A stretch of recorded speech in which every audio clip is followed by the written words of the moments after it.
Assalamualaikum Pak Eko. Jadi sekarang saya ini akan menjelaskan kondisi Bapak ke teman-teman saya untuk pergantian shift untuk shift malam nanti. Jadi teman-teman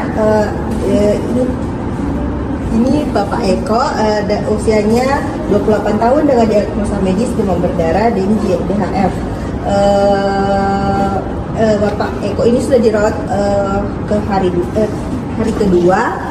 Kondisi umum pasien itu sedang kesadaran komprosmentis. Tanda vital saat ini tekanan darahnya itu 110/70 mmHg, nadinya 90 kali per menit, suhunya 38,5 Celcius dan saturasinya itu 20 kali per menit. Jadi Bapak ini masuk dengan keluhan demam dan saat ini masih mengalami demam serta mual. Hasil lab terakhir itu trombositnya 80.000 sehingga masih dalam pemantauan karena risiko penurunan lebih lanjut. Jadi Pak, apakah badan Bapak masih terasa panas dan mual? Jadi baik, dari hasil pengkajian akral teraba hangat suhu masih meningkat dan nafsu makan menurun, sehingga diagnosanya itu hipotermia, risiko hipovolemia dan defisit nutrisi. Jadi untuk teman-teman shift malam bisa lanjutkan monitoring suhu tubuh dan tanda vital, terus pantau intake dan output cairannya, lanjutkan kompres hangat di aksila untuk membantu penurunan suhu. Anjurkan pasien minum air putih kurang lebih 2 liter per hari jika tidak mual, dan kolaborasi pemberian paracetamol drip 1 gram sesuai instruksi medis. Waspadai juga tanda-tanda perdarahan atau penurunan kondisi pasien. Jadi teman-teman ada yang ditanyakan? Jadi baik Pak, kalau Bapak merasa masih lemas atau pusing, ada tanda perdarahan seperti mimisan atau bintik merah, Bapak bisa segera panggil perawat ya. Permisi Pak. Assalamualaikum Bapak, sudah beda dengan Pak Anton. Oke Bapak Anton, jadi sekarang saya akan memperkenalkan perawat yang akan melanjutkan shift pada hari ini. Jadi saya akan jelas nanti ke perawat selanjutnya. Jadi kenapa ini Bapak Anton, usianya 45 tahun, sekarang sudah hari keempat dirawat di rumah sakit ini. Nah, diagnosa medisnya itu diabetes mellitus tipe 2 dan ulkus medis. Nah, setelah tadi dilakukan pengecekan gula darahnya itu masih tinggi, yakni 195. Kemudian juga saat dilakukan TTV itu semuanya kondisinya itu normal. Nah, saat di siang itu Bapak itu mengeluh bahwa belutan mukanya itu terasa gatal. Nah, sekarang Bapak belutan mukanya itu masih terasa gatal. Oh iya, sudah tidak ya. Nah, kalau begitu, dan bisa juga dilihat ini sudah tidak ada juga baru yang muncul ya. Terus berdasarkan keadaan Bapak saat ini itu terdapat 3 diagnosa keperawatan yang bisa diangkat. Yang pertama itu ketidakstabilan gula darah. Jadi diharapkan perawat selanjutnya nanti itu melakukan pengecekan gula darah secara rutin ya. Kemudian juga itu pastikan snack sorenya itu sesuai dengan diabetes mellitusnya. Kemudian ingatkan juga itu pasien tidak makan di luar menu rumah sakit. Kemudian juga itu tadi itu sudah dilakukan injeksi insulin sebanyak 10 unit. Kemudian diagnosa yang kedua. Kemudian diagnosa yang kedua itu ada gangguan integritas kulit. Jadi nanti perawat itu diharapkan monitor pembiasaan pada belutan lukanya nih kalau ada. Kemudian pastikan posisi kakinya itu harus posisi kakinya itu harus lagi nih. Kemudian pantau juga nanti posisi kakinya itu harus elevasi dengan satu bantal. Kemudian jaga alas duduknya itu agar tidak lembab. Kemudian juga itu ingatkan pasien untuk tidak menggaruk area lukanya kalau terasa gatal. Nah, kemudian diagnosis keperawatan yang ketiganya itu ada risiko infeksi. Jadi perawat nanti itu monitor suhu tubuhnya. Kemudian juga itu pertahankan sterilitas balutannya. Kemudian juga itu edukasi keluarganya saat kontak dengan Bapak itu harus pakai masker. Kemudian juga itu tadi itu pada pukul 6 itu telah diberikan Ceftriaxone 1 gram melalui infusnya tadi. Ya mungkin itu saja. Oke, Bapak sudah selesai ya.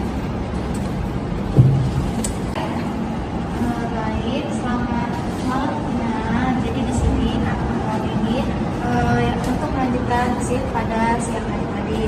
Nah, untuk ini ada 3 diagnosa perawatan yang diambil tadi, yaitu bersihan jalan tidak efektif, ansietas, dan defisit pengetahuan. Nah, untuk bersihan jalan tidak efektif itu tadi otot bantu nafasnya itu masih pakai otot interkostal nominal, dan pernapasan itu menurun dari sebelumnya. Untuk sekutumnya itu masih berwarna putih kental dan keluar tadi sekutumnya sedikit pasca nebulizer. Untuk lanjutannya itu pantau penapasan Gina, kemudian pertahankan posisi semipolot pada Gina. Untuk ansietasnya itu gelisahnya itu berkurang dan sudah tidak ada tremor. Untuk lanjutannya itu monitor tanda nonverbalnya saat sesak muncul kembali, dan pastikan juga jam kunjungan dibatasi agar Gina itu bisa istirahat total malam ini.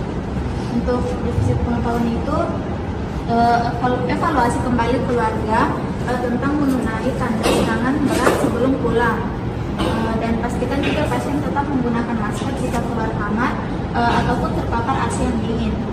Untuk shift selanjutnya itu mungkin nebulizernya itu dijadwalkan kembali, dan monitoring juga sampai waspada siapa ada serangan asma berulang pada dini hari, dan edukasi juga ingatkan kembali teknik batuk efektif jika pasien terbangun karena batuk. Nah, mungkin itu saja pertanyaan dari perawat. Baik, untuk Dina ada pertanyaan? Baik, mungkin itu saja. Miss Dina. Permisi Ibu Dina. Ibu kita dengar gak? Oh iya. Nah, di sini itu kita sedang melakukan operan di mana saya akan menjelaskan kondisi ibu ke teman-teman nurse yang akan melanjutkan perawatan di malam ini. Nah, teman-teman, perkenalkan ini Ibu Dina. Nah, Ibu Dina ini dia mengalami stroke hemoragik dan sudah dirawat hari ke-6. Saat ini kondisinya ibu itu lemah dan sering merasa mengantuk. Kemudian untuk update terbarunya, sore ini itu ibu sudah menerima hasil CT scan dan sudah ditemukan bahwa pendarahannya stabil dan tidak ada perluasan dari pendarahannya. Kemudian engine yang terpasang juga bisa dilihat bahwa engine-nya paten. Jadi karena ibu ini mengalami penurunan kemampuan otak untuk menyesuaikan perubahan tekanan, perlu untuk melakukan monitor BCS dan pupil tiap 4 jam. Kemudian pertahankan posisi kepala elevasi 30 derajat, lalu edukasi keluarga tanda dari kondisi gawat darurat. Lalu karena pasien ini mengalami defisit perawatan diri, pertama itu harus sering mengecek integritas kulit di area punggung karena rawan mengalami dekubitus. Kemudian lakukan alih baring tiap 2 jam, lalu bantu keluarga cara membersihkan area genitalia. Kemudian karena ibu juga ini mengalami risiko jatuh, monitor status gelisahnya pasien pada malam hari, karena biasanya ibu ini dikeluhkan oleh keluarganya sering mengalami gelisah pada malam hari yang menyebabkan pergerakannya itu kurang terkontrol. Lalu pastikan penguncinya ini roda bed terpasang dengan kuat dan ingatkan keluarga jangan untuk menurunkan side rail apabila tidak diperlukan. Jadi itu saja ibu ya, ibu bisa lanjut istirahat. Selamat malam Bapak Jonathan. Jadi di sini kita akan melakukan pertukaran shift. Nah, di sini saya akan menjelaskan tentang kondisi Bapak kepada perawat yang menjaga shift malam. Nah, jadi perkenalkan ini Bapak Jonathan, usianya itu 35 tahun. Untuk masa rawatnya itu sudah hari ketiga.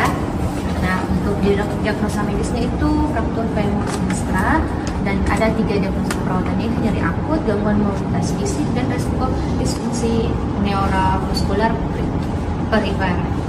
Nah, untuk tindakan keperawatan yang sudah kami lakukan yaitu untuk observasinya itu kita sudah mengkaji skala nyerinya Bapak Jonathan. Nah, untuk hasil yang didapat itu 5/10.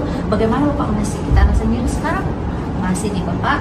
Nah, untuk selanjutnya itu kita sudah mengobservasi kemampuan gerak jari kakinya dan untuk hasilnya itu masih bisa digerakkan. Kemudian kita sudah monitoring sirkulasi perifernya, untuk hasilnya itu dalam batas normal. Kemudian kita juga sudah monitoring evaluasi CRT-nya, untuk hasilnya itu kurang dari 2 detik. Nah, untuk terapeutik yang sudah kita terapkan yaitu mempertahankan imobilisasi ekstremitas kirinya, terus membantu pemenuhan kebutuhan dasar pasien, melakukan evaluasi ekstremitas kiri, dan melatih ROM pasien. Kemudian untuk rencana tindakan yang akan dilakukan itu monitoring skala nyeri dan evaluasi efektivitas analgetik, pertahankan posisi mobilisasi ekstremitas, kemudian lanjutkan bantuan ADL pasien, dan observasi toleransi pergerakan. Nah, sampai sini ada yang mau ditanyakan? Oke, untuk Bapak Jonathan ada yang mau ditanyakan, Pak? Tidak ada. Oke, baik. Terima kasih, Pak. Selamat malam Ibu, sebenarnya dengan Ibu Indah. Jadi Ibu, saya perawat shift sore. Jadi di sini saya akan menjelaskan kondisi Ibu untuk nanti pada perawat yang akan berjaga di shift malam ya Bu. Jadi teman-teman, ini itu Nyonya Indah dengan diagnosa medisnya itu pneumonia, hari perawatannya itu sudah hari keempat. Kondisi umumnya itu pasiennya sedang, kesadaran kompos mentis, dan tanda vitalnya itu sudah dalam batas stabil. Nah, jadi Ibu Indah ini itu mengalami batuk berdahak. Sebelumnya itu sudah dilakukan fisioterapi dada untuk membantu pengeluaran sputumnya. Jadi Ibu, bagaimana Ibu, batuk dan napasnya sekarang masih sesak atau tidak? Oh iya, jadi batuknya masih ada, terus dahaknya juga sudah mulai keluar dan sesaknya berkurang. Dan untuk diagnosa keperawatannya itu ada bersihan jalan nafas tidak efektif. Jadi untuk perawat nanti yang bekerja pada shift malam itu bisa mungkin dilakukan monitor kelancaran jalan nafasnya, terus berikan posisi tidurnya semivolar, anjurkan banyak minum air hangat sebelum tidur, dan injeksi antibiotiknya sebelum makan. Baik Bu, jadi itu saja keadaan Ibu. Apakah ada yang ingin ditanyakan Bu atau teman-teman? Baik Bu, jika tidak ada kami permisi Bu. Oke, baik, jadi setelah menerima laporan dari shift sore, jadi kita ada 10 pasien dengan 2 mandi total care, 6 partial care, dan 2 minimal care. Jadi untuk pembagiannya dari Nola tolong untuk parsial dan parsial, 2% parsial. Untuk Nurse Kofifa tolong total care dan minimal care. Untuk Nurse Rati tolong parsial dan minimal. Dan untuk Nurse Nasmi parsial, dan saya sendiri akan merawat pasien total dan parsial. Nah, untuk selanjutnya sesuai dengan yang disampaikan oleh shift sore tadi, diharapkan semua teman-teman bisa melaksanakan semua yang telah diberitahu oleh shift sore, dan apabila ada perkembangan tetap bisa memberikan perawatan yang maksimal kepada pasien. Dan selanjutnya untuk bisa teman-teman untuk care kepada pasiennya masing-masing, merawat pasiennya masing-masing, dan kita akan bertemu lagi di sini untuk post conference pada jam 7 pagi. Baik, Oke, sekarang sudah jam 7 pagi, jadi saatnya kita melakukan post conference. Jadi saya harap teman-teman bisa melaporkan apa saja yang telah dilakukan kepada pasien yang menjadi bagian dari tanggung jawab teman-teman selama waktu shift kita. Jadi saya dimulai dari saya. Jadi untuk mengenai ini saya sudah melakukan personal hygiene, yaitu oral hygiene sebelum tidur, dan untuk sudah memposisikan posisi bantal setinggi 50 derajat. Bagaimana dengan Bismillah? Kalau saya tadi Bapak Anton, saya sudah cek gula darahnya sedang berkala, dan saya juga sudah ganti balutan lukanya, dan tidak ada rembesan pada luka, dan juga saya sudah memantau suhu tubuh pasien juga tadi. Untuk Bapak Erik, saya sudah memantau suhunya juga, terus saya sudah memberikan kompres hangat kepada Bapak Erik. Mbak Suami bagaimana? Ada satu anaknya, jadi anaknya ini dia mengalami persidangan tidak efektif, jadi saya langsung melakukan proses yang sekolah. Nyonya Indah, sudah dilakukan tindakan monitor pernafasannya, terus fisioterapi dada, pemberian edukasi dan pemberian antibiotik. Oke, baik. Berarti semua tindakan telah dilakukan. Selanjutnya teman-teman bisa mempersiapkan untuk apa saja akan diberikan kepada perawat pagi, seperti tindakan apa saja yang perlu dilakukan, dan selama dalam shift kita ini juga tidak ada kejadian luar biasa yang terjadi. Jadi alhamdulillah, maka dari itu press conference saya akhiri. Terima kasih.